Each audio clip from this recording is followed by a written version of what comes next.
Hello, everyone. Good morning. For Telestar, I'm Cody Weddle in Caracas, Venezuela. Electoral authorities in Haiti have announced a second round of elections set for February. The announcement comes after the results of general elections held in October were released, showing no candidate won the necessary percentage to win the first round. Now, several parties and activists are claiming that the results are fraudulent. However, the ruling candidate, Jovenel Moise, a young banana businessman, called upon his supporters to continue working on his campaign.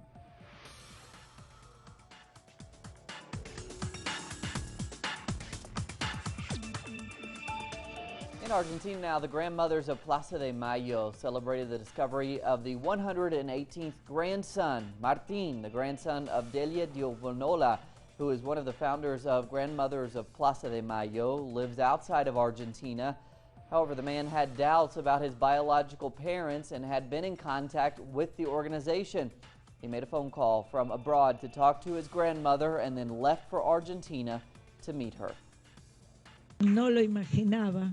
I did not imagine such good news. I never thought it would happen.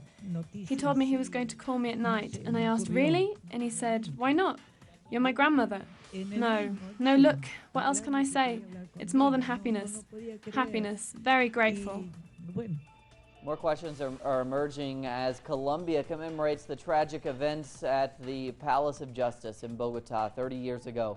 President Juan Manuel Santos is expected to make a public apology on behalf of the Colombian state, but several critics are demanding more answers on the role of the state regarding measures taken to hide the crime at the time of the event. In November 1985, the M-19 guerrilla took over the Palace of Justice and demanded the government to reveal several documents. Colombia's military took control of the palace the next day, killing almost 100 people during the operation. Recent investigations have shown that the Colombian state deliberately targeted civilians to frame the guerrillas.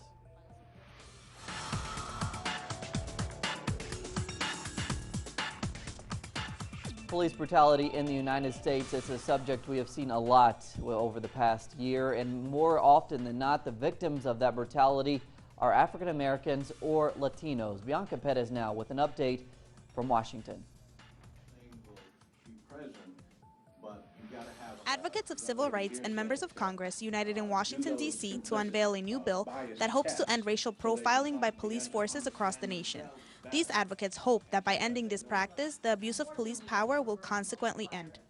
Part of our efforts to deal with discrimination in our community is to make sure that we understand that our criminal justice system discriminates. And we have to acknowledge that. The various cases of police brutality against communities of color that have been increasingly seen in the last year have led to a lack of trust from minority groups towards law enforcement officers. Experts feel that the deep history of racism in the U.S. is the root of these abusive practices. The implicit bias that we internalize as a result of our culture and what we hear from our leaders and so many of the racist policies in this country, that's what usually initiates law enforcement to profile someone. And then you have the issue of the excessive use of force that is often accompanied by these interactions with law enforcement. And as we've seen in so many cases, that use of force is then justified because that racial profiling is seen as okay and acceptable. During the last few months, the abuse of police power has not only been visible on the streets, but also in educational institutions. The majority of these victims, all of them minors, are either Latino or African American. If there is to be a police presence in schools or some sort of security presence in schools, that could be made clear that is to promote the students' safety and not to police the students themselves. Because I think, especially when we think about police-community relations, it's oftentimes so important for members of the community to feel that the police are there to serve and protect them and not to monitor their behavior. 961 people in the U.S. have been killed thus far in 2015 in the hands of police. Of these, 232 were African American and 144 were Latino. Bianca Perez, Telesur, Washington, D.C. A confidential report by the Organization for the Prohibition of Chemical Weapons confirms that the Islamic State group has access to chemical weapons and have used them in the battlefield. The report, shown to Reuters news agency, found traces of mustard gas in the Syrian town of Maria, north of Aleppo. The town has been disputed between the Islamic State and other rebel groups. Although investigators believe that the gas was used by ISIS, doubts remain on whether other rebel militias could have used it as well.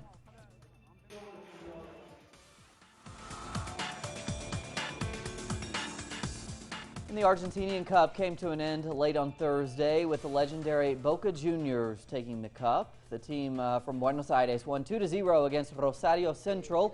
The final was filled with controversy after Boca Juniors was awarded a penalty at the end of the first half, and a goal by Rosario Central was annulled. The Rosario Central players left the pitch, accusing the referee of favoring the other team. And thousands of South Koreans have gathered in solidarity to cook the traditional kimchi dish. Some 2,000 people are cooking kimchi. It's a dish made of spicy fermented cabbage. Wonder how it tastes, to give food to those in need there.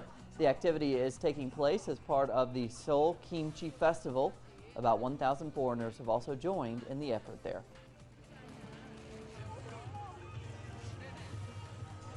So we're covering this morning. Plenty more on all those stories and others at our website, telesurtv.net/English. For Telesur English, I'm Cody Weddle. Please join us on our Twitter accounts, Instagram, Facebook, and on all social media. We'll see you back here in just a few hours.